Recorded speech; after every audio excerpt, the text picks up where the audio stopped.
আজকে আমি বাঙালির প্রিয় খাবার আলু পোস্তর রেসিপি আপনাদের সাথে শেয়ার করতে চলেছি। বাই দ্য ওয়ে, আমি শিল্পা। আপনারা দেখছেন আমার চ্যানেল কর্নার অফ কুকিং।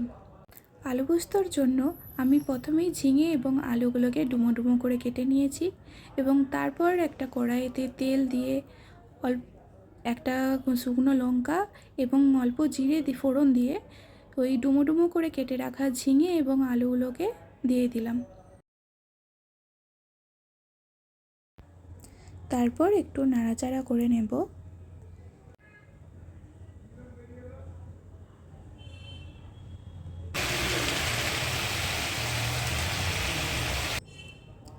একটু নাড়াচাড়া করার পরে কিছু পেঁয়াজ কুচি করে রেখেছিলাম, সেই পেঁয়াজগুলো দিয়ে দেব। ঝিঙে আলুর পোস্ততে পেঁয়াজ কুচি করে দিলে সেটা খেতেও ভালো লাগে।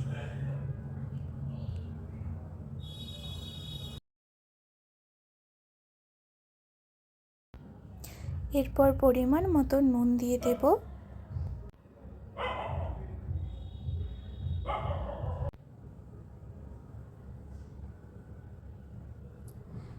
তারপর তাতে কিছুটা পরিমাণ শুকনো লঙ্কা গুঁড়ো দেব, কারণ মিক্সিতে যখন পোস্তটা পেস্ট করব তাতে 2 বা 3টে কাঁচা লঙ্কা তার সাথে দিয়ে দেব।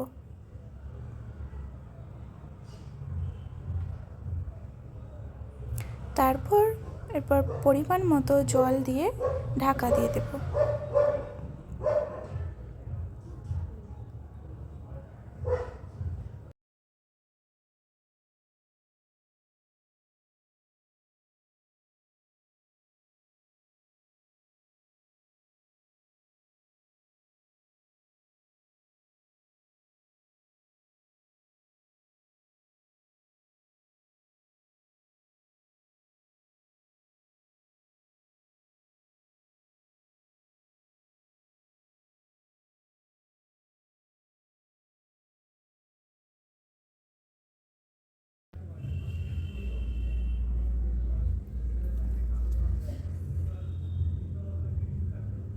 ঢাকা খুলে এরপর দেখব যে পোস্তটার আলুটা সিদ্ধ হয়েছে কিনা।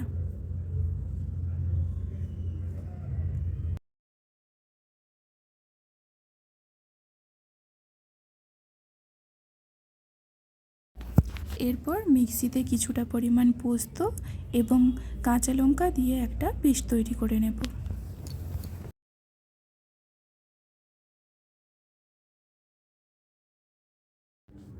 আলুগুলো সিদ্ধ হয়ে গেছে। এরপর একটা গ্লাসে করে আমি আলুগুলোকে একটু স্ম্যাশ করে দিচ্ছি।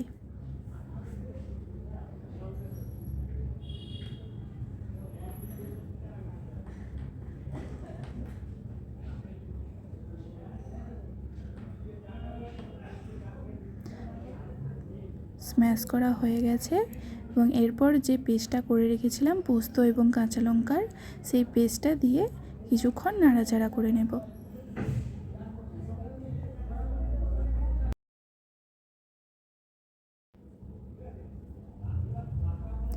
এবং আমাদের তৈরি হয়ে গেল বাঙালির প্রিয় খাবার আলু পোস্ত।